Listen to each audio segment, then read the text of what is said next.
Hi friends, welcome to our channel. Chintapalli Saibaba టెంపుల్కి వెళ్ళాను. ముందు ఒక వీడియో పోస్ట్ చేశాను, చూడండి. దాని కంటిన్యూ వీడియో. ఇలా దర్శనం లైన్లోకి వెళ్తే మన చేయికి ఒక సాయిబాబా దారాలు కడతారు.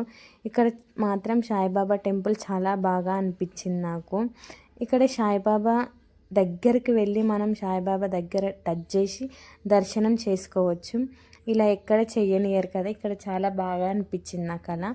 అలా దర్శనం అయిపోయాక బ్యాక్ సైడ్కి వెళ్తుంటే ఇలా ఒక ఉయ్యాల ఉంది. ఉయ్యాల ఊపి మా పాప మొక్కుతుంది.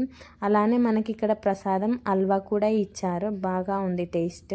ప్రసాదం అంటే ఎక్కడ ఇచ్చిన ప్రసాదం టేస్ట్గానే ఉంటుందిగా. ఇక్కడ కూర్చొని తినేసి మళ్ళీ మేము అన్నప్రసన్నం కోసం కింద ఒక హాల్ ఉంటుంది. ఇక్కడ మా వాళ్ళు టికెట్ తీసుకుంటున్నారు. మేము ఆ కింది హాల్కి ప్రసాదం తీసుకొని వెళ్ళాము. ఇక్కడ వీడు తిను అంటే వానికి ఎవ్వరు తినిపియొద్దంట, వాడే తినాలంట. అమ్మ చాలా మారం చేసేసాడు దీనికోసం. అయితే ఇక్కడ అందరం ప్రసాదం తినేసి అన్నప్రసన్నం కోసం రెడీ చేస్తున్నాం. ఇక్కడ టికెట్ తీసుకుంటే వాళ్ళే అన్నీ ఇచ్చేసారు. అందులో బుక్కు, చాకు అన్నీ, మనం గోల్డ్ డబ్బులు మాత్రం తీసుకెళ్ళాలి. నెక్స్ట్ వీడియోలో అది పోస్ట్ చేస్తా, చూడండి.